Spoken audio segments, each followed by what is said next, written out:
सतगुरु के साजे निवाजे प्यारे साज संगत जी, प्यार और सत्कार से कहना धन निरंकार जी।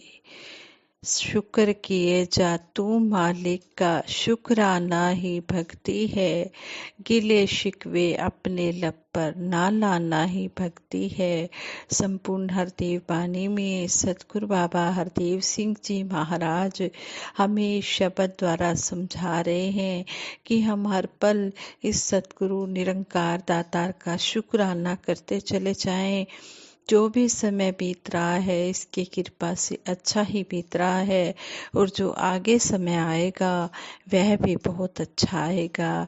हम सत्संग में आकर संतों महापुरुषों के वचनों को सुने और उन्हें अपने जीवन में कर्म रूप में उतारने का पूरा प्रयास करें। यही सतगुरु हमसे चाहते हैं। हम सतगुरु की शिक्षाओं पर पूरी तरह से अमल करें और अपने जीवन को आनंदमयी बनाएं और प्रेरणा देकर औरों को भी इस मिशन से जोड़ने का प्रयास करें। साथ संगत जी, इसी तरह के भाव दासी आप जी के चरणों में शेयर करने जा रही है कि हम जो भी बोलें अच्छा बोलें। हम कभी भी किसी के साथ कोई ऐसा शब्द ना बोलें जिससे किसी का दिल दुखे। संगत जी कहते हैं कि एक बहन अपने विचारों द्वारा बता रही थी। कहने लगे, कुछ दिन पहले पार्क में सैर करते हुए उस बोर्ड पर नजर गई जिस बोर्ड पर लिखा था जरा ठहरो। जरा ठहरो दो शब्द हैं जो मुझे मैसेज दे रहे थे कि पार्क में आए हो तो गंदगी मत करना और फूल पत्तियों को मत तोड़ना। पार्क की सुंदरता बढ़ाना तुम्हारा कर्तव्य है, ना कि इसे बदसूरत करना। मनुष्य को भी ठहर कर सोचना होगा कि यह खूबसूरत सी जिंदगी उसे क्यों मिली है। जीवन एक यात्रा है। इस यात्रा को तय करते हुए बहुत सी अनुकूल और प्रतिकूल परिस्थितियां आती हैं। सोचें कि कहीं ऐसा तो नहीं कि किसी ने मेरे मन के मुताबिक व्यवहार नहीं किया तो मन बेचैन हो गया। कहीं जल्दबाजी और नासमझी में मैंने गलत फैसला तो नहीं ले लिया। एक व्यक्ति ने दूसरे व्यक्ति को कहा कि अरे तुम्हारा कान तो कुत्ता ले गया, और पहला व्यक्ति बिना सोचे समझे ही कुत्ते के पीछे भागने लगा, जबकि उसे पहले अपने कान पर हाथ लगाकर देखना चाहिए था। सतगुरु बाबा हरदेव सिंह जी महाराज ने समझाया कि भ्रम पैदा करने वाले कहीं बाहर से नहीं आते बल्कि हमारे आसपास ही होते हैं। हमें बुद्धि विवेक को इस्तेमाल करके सोच समझकर फैसला करना है कि क्या सही है और क्या गलत है। चुनाव मुझे करना है। कभी कभी तो ऐसा भी देखने में आता है कि इंसान बुजुर्ग हो जाता है पर वह यह तक नहीं सीख पाता कि क्या बोलना है और क्या नहीं बोलना। कुछ लोग तो ऐसे भी होते हैं जिनका एक बोल ही चारों ओर ठंडक का वातावरण पैदा कर देता है। एक नवविवाहित बहन ने बताया कि उसकी ससुराल का माहौल कुछ ज्यादा ही अनुशासित था। उसकी सासू माँ बहुत सख्त थी। अक्सर वो डांट देती थी। वो डांटती तो समझाने के लिए थी, लेकिन बचपने में बहू भी जवाब दे देती थी। एक दिन उन्होंने गुस्से में कहा कि इस बार तुम मायके जाओगी तो अपनी मम्मी को साथ लेकर आना, मैं उनसे बात करूंगी। जब बहू मायके गई तो उसने सारी बात अपनी मम्मी को बताई और कहा कि आप इस बार मेरे साथ मेरी ससुराल चलना। इस पर जो उत्तर उसकी मम्मी ने दिया वो काबिले तारीफ था। उन्होंने कहा कि बेटा, आप अपनी सासू माँ से कहना कि हमारा आपसी रिश्ता फूलों की सुगंध जैसा है, खुशबू दूर से आती रहे तो अच्छा है।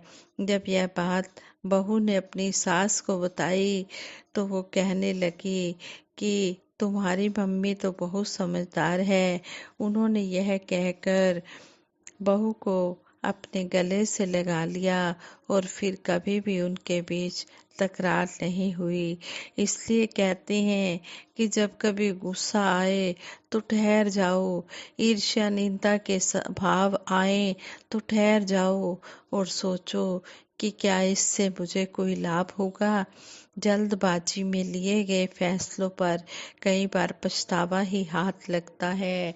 रामायण में प्रसंग आता है कि जब चौदह वर्ष का भगवान श्री राम जी को 14 वर्ष का वनवास हुआ तो भरत जी को अयोध्या का राज्य मिला। तो भरत भगवान श्री राम जी से मिलने वन में चले गए। लक्ष्मण जी ने दूर से देखा कि भरत जी सेना और दल बल के साथ आ रहे हैं। वह एकदम गुस्से में आ गए और गुस्से में आकर धनुष बाण उठा लिया कि भरत हमारे साथ युद्ध करने आ रहे हैं। भगवान श्री राम जी ने कहा, लक्ष्मण धैर्य रखो, भरत को आने तो दो। जब भरत जी आए और भगवान श्री राम जी के चरणों में रो रो कर विनती करने लगे कि आप अयोध्या वापस चलकर अपना राज्य संभालो। तब लक्ष्मण जी को लगा कि अच्छा हुआ मैंने बाण नहीं चलाया, वरना मुझे जिंदगी भर पछताना ही पड़ता। इसलिए महात्माओं ने कहा है, जरा ठहरो और सोचो। परमात्मा ने तुम्हें विवेक बुद्धि दी है, सोचने समझने की शक्ति दी है। किसी को कुछ कहने से पहले जरा ठहरो, पहले तोलो फिर बोलो, सोचो समझो ता गल मन्नो, मन के ते फिर डोलो ना, कहे अवतार सच नू पाके फिर गंदगी फोलो ना। शहनशाह जी भी इस शब्द की ओर इशारा, संपूर्ण अवतार बानी के शब्द की ओर इशारा करते हुए हमें समझा रहे हैं कि पहले सोचो, फिर मानो, फिर मान के, फिर इस ब्रह्म ज्ञान को प्राप्त करके फिर डुलायमान नहीं होना है। फिर हमने इस पर विश्वास रखते हुए अंतिम श्वासों तक सेवा सिमरन सत्संग करते हुए अपने जीवन को आनंदमयी बनाना है।